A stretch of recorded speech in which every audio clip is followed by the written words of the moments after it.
In this video, I'll show you guys how to use the Binance app in UK. First, make sure you watch this video to the end so you don't miss any important steps, and let's get straight into it. First, download the Binance app from the App Store or Google Play. Once installed, open it and create an account using your email.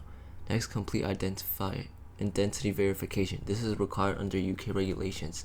Just follow the prompts to upload a photo ID and a selfie. After verification, tap the Wallet tab, then Deposit to add British pounds. Use bank transfer for faster payments. It's free and fast. You'll be given a reference code and account number to send funds from your UK bank. Once your GBP is in, go to the Buy Crypto tab. Choose the coin you want, like Bitcoin or Ethereum. Enter the amount and confirm your purchases. To view your crypto, tap Wallet, Funding, or Spot.